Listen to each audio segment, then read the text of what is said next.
श्री स्वामी समर्थ. सर्व स्वामी भक्तांचे पुन्हा एकदा खूप खूप मनापासून स्वागत आहे. स्वामी भक्तांनो, आज आपण पुणे जिल्ह्यातील रहिवासी असलेल्या पूजा पाटील या ताईंचा खूप रोमांचक असा अनुभव त्यांच्या शब्दामध्ये बघणार आहोत. जर आपल्यासोबत देखील सेवा करताना अशा गोष्टी घडत असतील तर समजून जा, तुमची परीक्षेची वेळ आलेली आहे आणि तुमची लवकरच इच्छा पूर्ण होणार आहे. त्यामुळे हा अनुभव अगदी शेवटपर्यंत प्रत्येक स्वामी भक्ताने बघावा. तुम्हाला देखील असेच महाराजांचे अनुभव असतील तर आपल्या व्हॉट्सअप ग्रुपला जॉईन होऊन तुमचा अनुभव तुम्ही शेअर करू शकता. त्याची लिंक डिस्क्रिप्शन बॉक्समध्ये दिलेली आहे.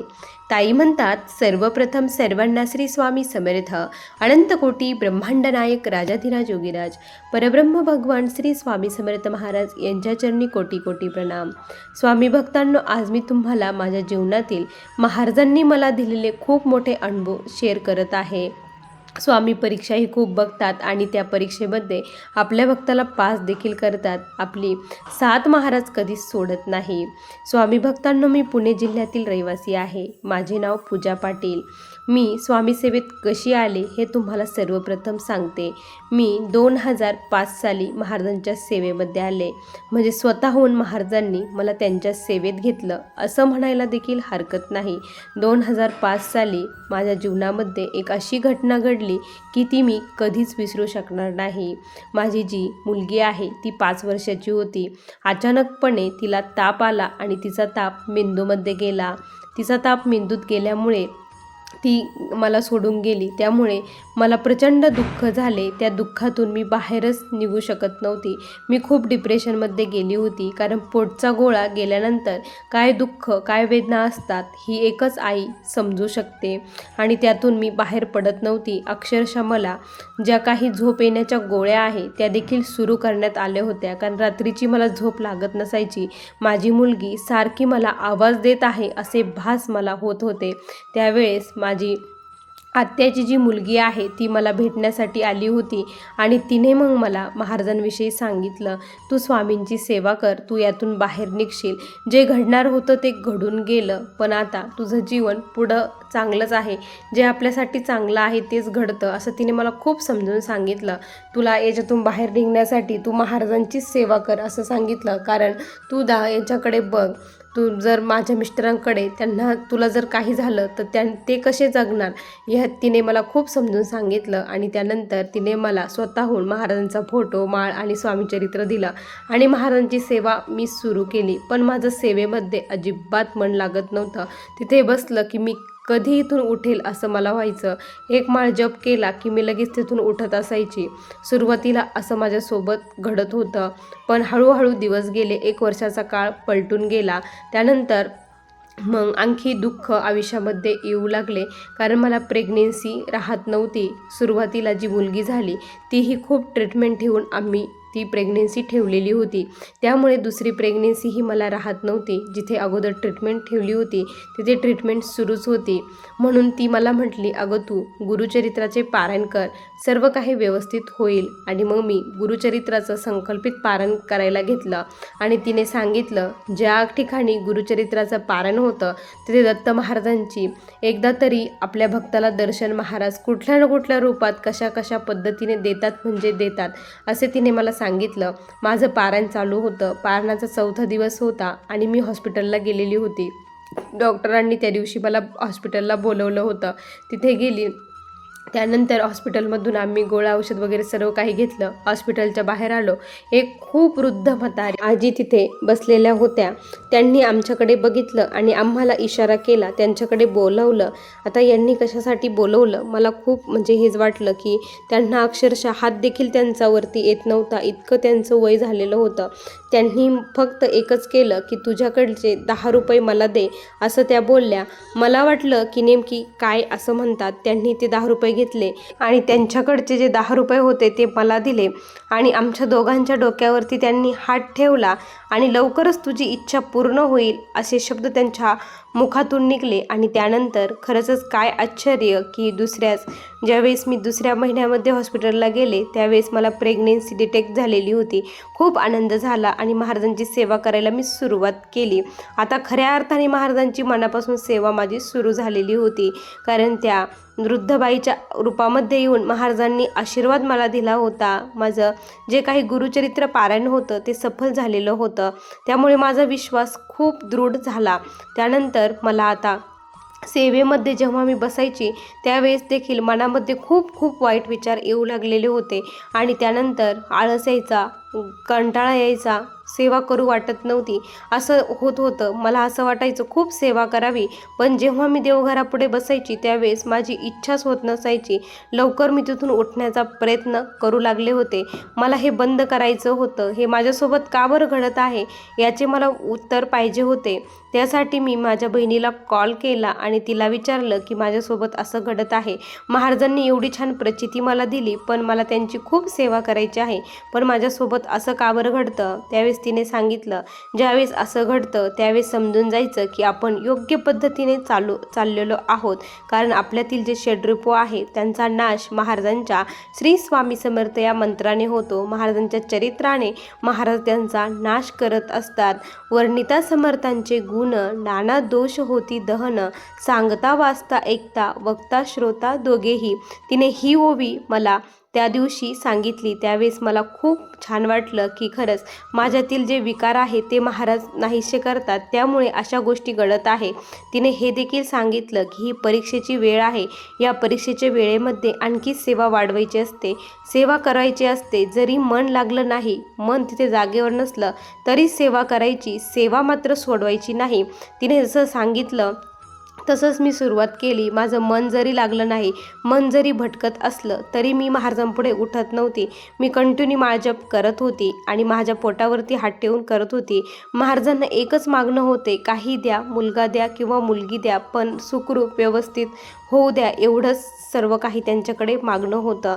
आणि माझी जी काही खंत होती, माझी जी मुलगी होती तीच मुलगी मला पाहिजे होती, अशी देखील एक इच्छा मनामध्ये कुठेतरी घर करून बसलेली होती. महाराजांना काहीच सांगण्याची गरज नाही. महाराज हे अंतर्यामी आहात, त्यांना सर्व काही कळतं आणि तसंच काही झालं. पण खूप सारे कॉम्प्लिकेशन झाले, कारण 7व्या महिन्यामध्ये जी काही कलर ड्रॉप सोनोग्राफी करतात त्यामध्ये डॉक्टरांनी सांगितलं की बाळाच्या हृदयाची वाढ फार काही झालेली वाटत नाही, जेवढी नॉर्मल पाहिजे तेवढी झालेली नाही, असं डॉक्टरांनी जेव्हा सांगितलं त्यावेळेस खूप भीती वाटली की नेमकी काय होतं. डॉक्टर म्हटले की कदाचित एखाद्या वेळेस जेव्हा बाळ होईल त्यावेळेस जर त्याला अशी वेळ पडली तर ऑपरेट देखील करावं लागेल, असं डॉक्टरांनी भीती घालून दिली. पण माझा स्वामींवरती पूर्ण विश्वास होता. जेव्हा डॉक्टरांनी असं सांगितलं त्यावेळेस मी आणखी सेवा वाढवायचं ठरवलं. मी पुन्हा गुरुचरित्र त्यासाठी पारायण करायचं ठरवलं. मला बसायला खूप त्रास होत होता. डॉक्टरांनी बेड रेस्ट सांगितलं होतं, तरी देखील मग माझ्या मिस्टरांनी ते पारायण केलं आणि मी ते श्रवण केलं. जिथे पारायण होतं तिथेच मी झोपरून ते श्रवण केलं. आणि त्यानंतर 9व्या महिन्यामध्ये जेव्हा माझी डिलेवरीची वेळ आली त्यावेळेस माझी अगोदर नॉर्मल डिलेवरी होती आणि महाराजांना एकच विनंती होती की माझी डिलेवरी नॉर्मल होऊ द्या, पण माझं काही दुखलंच नाही. 9 महिने 9 दिवस वरती झाले तरी माझं दुखलंच नाही. ज्यावेळेस आम्ही हॉस्पिटलला शेवटची सोनोग्राफी करायला गेलो त्यावेळेस डॉक्टरांनी सांगितलं की जे काही पाणी पाहिजे त्याची लेवल फार कमी झालेली आहे, त्यामुळे ताबडतोब ऑपरेट करावं लागेल. ऑपरेशन करून जे काही सेक्शन करून बाळ काढून घ्यावं लागेल, कारण डिलिव्हरी लगेच करावी लागेल, कारण बाळ जाण्याची शक्यता फार आहे. हे जेव्हा सांगितलं त्यावेळेस मी कुठलीच रिस्क घेऊ शकत नव्हते, कारण एक आई एका बाळावाचून कशी राहू शकते हे प्रत्येकाला माहीत असतं. त्यानंतर मग मी महाराजांना विनंती केली की तुम्ही माझ्यासोबत या, मला भीती वाटू देऊ नका, माझं जे काही सेक्शन आहे ते तुम्हीच करा, असं महाराजांना मनोमन विनंती केली. त्यानंतर सर्व काही डॉक्टरांनी तयारी केली आणि मला ऑपरेशन थिएटरमध्ये घेऊन जाण्यात आलं. ज्यावेळेस मला ऑपरेशन थिएटरमध्ये घेऊन जात होते, आम्ही लिफ्टनी जात होतो. 3ऱ्या फ्लोअरवरती जेव्हा गेलो त्यावेळेस जात असताना मला भिंतीवरती महाराजांचा फोटो दिसला. दर्शन झालं आणि एक विश्वास जागा झाला की नाही स्वामी माझ्या सोबत आहे. मुखामध्ये श्री स्वामी समर्थ या मंत्राचा जप चालू होता, तारक मंत्र चालू होता. माझा बीपीचा मला खूप त्रास आहे, मला त्याची भीती वाटत होती. जर डॉक्टर म्हटले बीपी जर यांचा वाढला तर खूप क्रिटिकल कंडिशन होऊ शकते असं मी ऐकलेलं होतं. स्वामींना मनोमन विनंती चालू होती, मला भीती वाटू देऊ नका, माझा बीपी वाढू देऊ नका, कमी होऊ देऊ नका, नॉर्मल ठेवा, माझ्यासोबत चला, अशी मनोमन महाराजांना मी विनंती केली. त्यानंतर मला ऑपरेशन थिएटरमध्ये घेऊन जाण्यात आलं आणि ज्यावेळेस मला भुलीचं इंजेक्शन ॲनेस्थेथियाचे डॉक्टर ज्यावेळेस आले त्यांनी भुलीचं इंजेक्शन दिलं. सुरुवातीला मला भूल चढलीच नाही, अक्षरशः माझे पाय वरती होत होते आणि डॉक्टर सेक्शन करायला घेत होते. त्यावेळेस मी खूप घाबरली आणि त्यांना म्हटले की मला भूल चढली नाही आणि मला डबल भूल देण्यात आली. त्यानंतर ज्यावेळेस भूल दिली डॉक्टरांनी त्यावेळेस मला उलटीसारखं होऊ लागलं आणि माझा बीपी अचानक लो व्हायला लागला. त्यावेळेस मी महाराजांचं नामस्मरण करत होती, कारण माझे जे काही वरचा भाग होता तिथे मला सर्व काही कळत होतं, खालचा भाग बधीर झालेला होता पण वर मला सर्व काही कळत होतं, काय चालू आहे काय नाही. डॉक्टर बोललेला आवाज देखील मला येत होता, डॉक्टर जे काही बोलत होते ते कळत होतं. त्यामुळे महाराजांचा मी धावा करत होती आणि महाराजांनी तसंच केलं. माझा जो काही त्रास होता तो कमी झाला आणि मला व्यवस्थित माझं सेक्शन झालं आणि ज्यावेळेस टाके वगैरे घातले, बाळ झालं. मी डॉक्टरांना विचारत होती मला काय झालं ते सांगा, पण डॉक्टर काही मला सांगत नव्हते. माझं बाळ माझ्यासमोरच असं त्या भांड्यामध्ये ठेवलं, त्याला त्यांनी स्वच्छ वगैरे केलं, त्यानंतर बाहेर त्याला दिलं, पण मला सांगितलंच नाही. तिथून पुढे नंतर मला दुसऱ्या वॉर्डमध्ये शिफ्ट करण्यात आलं, तिथे गरम ठिकाणी मला ठेवण्यात आलं. 1 तास मी तिथेच होते, तोपर्यंत मला कोणीच काही सांगितलं नाही काय झालं आहे. मला त्याला घ्यायचं होतं पण मला सांगितलं नाही. तेथून काढल्यानंतर ज्यावेळेस मी बाहेर आले त्यावेळेस ते बाळ माझ्याकडे देण्यात आलं आणि मला जशी माझी पहिली मुलगी होती सेम तशीच मुलगी महाराजांनी मला दिली, काहीच बदल नाही. जसं काय जणू काय तिचा जन्म पुन्हा झाला आहे, पुनर्जन्म झाल्यासारखंच मला वाटत होतं. कारण पहिली डिलिव्हरी जेव्हा झाली माझ्या मुलीचा जो फोटो होता सेम फोटो, काहीच बदल नाही. जसे तिचे होठ होते तसेच तिचे होठ, तिचे डोळे, सर्व काही, चेहरा, कलर सर्व काही सेम होतं. मला ते बघून खूप रडायला यायला लागलं. महाराजांना मी मागितलंही नव्हतं, त्यांची सेवा करताना माझं मन देखील जागेवर राहत नव्हतं. त्यांची माझी केलेली सेवा त्यांच्यापर्यंत पोचली याचं त्याची पोच पावती होती.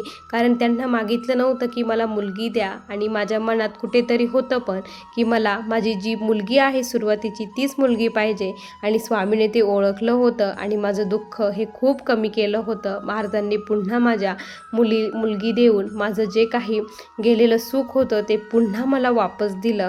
हे फक्त शक्य झालं ते स्वामींच्या कृपेमुळे. कारण डॉक्टर देखील म्हटले होते की तुम्हाला प्रेग्नेन्सी राहणं हे खूप मुश्किल होतं. कारण मला सुरुवातीला जेव्हा प्रेग्नेन्सी राहिली होती त्यावेळेस देखील जवळपास 1 ते 1.5 लाख रुपये हॉस्पिटलमध्ये घालून ती प्रेग्नेन्सी राहिलेली होती आणि ह्यावेळेस मात्र स्वामींच्या कृपेने एवढा खर्च आला नाही, पण सर्व काही व्यवस्थित झालं. बाळ सुखरूप व्यवस्थित, काचेत देखील त्याला ठेवावं लागलं नाही, काहीच नाही. कारण डॉक्टर म्हटले होते की पाणी कमी झाल्यामुळं बाळाला कावीळ होण्याची फार शक्यता आहे, त्याला काचेत ठेवावं लागेल. पण स्वामींच्या कृपेने ही वेळ देखील आली नाही. 4थ्या दिवशी आम्ही घरी आलो. घरी आल्यानंतर बाळाची पाची वगैरे झाली, सर्व काही झालं. आज माझी मुलगी ही जवळपास 5 ते 7 वर्षाची आहे. त्यामुळे सेवा जी केली त्याचं फळ महाराजांनी खूप छान दिलं. त्यानंतर मला पुन्हा कधीच प्रेग्नेन्सी देखील राहिली नाही, काहीच नाही. पण महाराजांच्या कृपेने माझी मुलगी खूप व्यवस्थित आहे. तुमच्या बाबतीत देखील स्वामी भक्तांनो असं काही घडत असेल, तुम्ही जे काही करता ती महाराजांपर्यंत तुमची सेवा जाते. जरी मन लागत नसेल, वाईट विचार मनामध्ये येत असेल, सेवा करताना आळस कंटाळा येत असेल, तरी देखील सेवा कधीच सोडू नका. खूप मनापासून सेवा करत राहा. महाराज मेवा द्यायला बसलेलेच आहे. स्वामी भक्तांनो असा मला आलेला हा स्वामींचा दिव्य अनुभव होता. श्री स्वामी समर्थ. बघा स्वामी भक्तांनो किती सुंदर अनुभव आहे. तुम्हाला हा अनुभव कसा वाटला नक्की कमेंटमध्ये कळवा. पुन्हा भेटूया अशा सुंदर अनुभवासोबत. तोपर्यंत सर्वांना श्री स्वामी समर्थ. जय जय स्वामी समर्थ. श्री गुरुदेव दत्त.